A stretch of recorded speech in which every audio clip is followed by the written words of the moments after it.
आज सुबह में आई थिंक 9-10 बजे के आसपास हम लोग के ग्रुप्स में एक पोस्टर आना शुरू हुआ जहां पे उन्होंने Crash eruption in JNU during the Sara Visarjan Shobha Yatra. A violent crash broke out between two groups of students at Jawaharlal Nehru University campus on Friday during a Visarjan Shobha Yatra organized on the occasion of Vijayadashmi following the 9-day Navratri celebrations. The Jawaharlal Nehru University Students Union JNU-SU had called for a symbolic Ravan Dahan at Sabarmati, targeting what they described as Naxal-like forces. JNU-SU Joint Secretary Vaibhav Meena claimed that effigies and photos of individuals with alleged Naxal ideologies, including Afzal Guru, Umar Khalid, Sarjid Imam, Ji Sai Baba, and Chadu Mazamdar, were also burnt during the event. Let's listen to JNU-SU President Nitish Kumar in his own words and comment. Share and subscribe to the channel. आज सुबह में I think 9-10 बजे के आसपास हम लोग के groups में एक पोस्टर आना शुरू हुआ जहां पे उन्होंने ये दिखाया कि वो रावण का पुतला दहन करने वाले हैं और उसमें उमर खालिद, सरजील इमाम जो इस कैंपस के स्टूडेंट्स थे और जिन्होंने इस देश की सिटीजनशिप को बचाने के लिए एक लंबा मूवमेंट तैयार किया था और देश भर में उस मूवमेंट को बनाया, उनको बतौर रावण दिखा करके पुतला दहन करने की कोशिश कर रहे थे। और फिर उसके बाद हमने उसको रजिस्टर करते हुए जेएनयू की तरफ से कॉल दिया कि आप ये नहीं कर सकते हैं, दिस इज रॉन्ग। और आज 2 अक्टूबर का भी दिन है जहां पे गांधी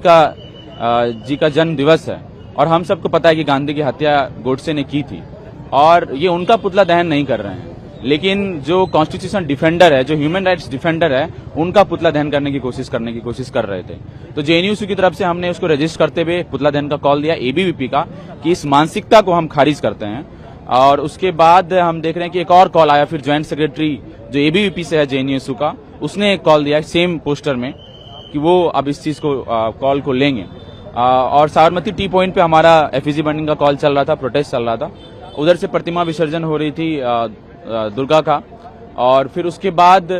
उन्होंने अपने डीजे को वहां पे रोक करके आधे घंटे तक वहां पे नारेबाजी की, जय श्री राम जैसे नारे चले, गाने चले, वहां पे योगी जी का बुलडोजर जस्टिस का गाना चला और तमाम चीजें वहां पे चली। और उसमें नारेबाजी जो हमारी चल रही थी वो हो रही थी वहां पर, और उसमें उन्होंने फिर चप्पल दिखाना शुरू किया और वो उसके बाद आधे घंटे के बाद, और हमने वायलेंस को रोकने के लिए ह्यूमन चेन बनाया वहां पे ताकि आपका प्रोसेशन है आप वहां से निकाल लो, लेकिन उन्होंने आधे घंटे तक वहां पे कोशिश की कि वहां पे वायलेंस हो, हिंसा हो, लेकिन वहां पे ऐसा कोई वायलेंस हिंसा नहीं हुआ। आधे घंटे के बाद वो लोग वहां से चले गए। आधे घंटे तक वहां पे उन्होंने नारेबाजी की, वहां पे डीजे बजाया, फुल साउंड में डीजे बजाया,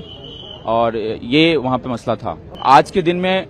आप यदि कोई कोशिश करेंगे कि उमर खालिद, सरजील इमाम जो यूनिवर्सिटी कैंपस में स्टूडेंट पढ़ते थे, उन्होंने इस देश की नागरिकता को बचाने का काम किया था, सीएनआरसी के मूवमेंट को उन्होंने जिंदा किया था पूरे देश भर में। आप यदि उसके खिलाफ बोलेंगे तो जेएनयू चुप नहीं रहेगा, जेएनयू बोलेगा।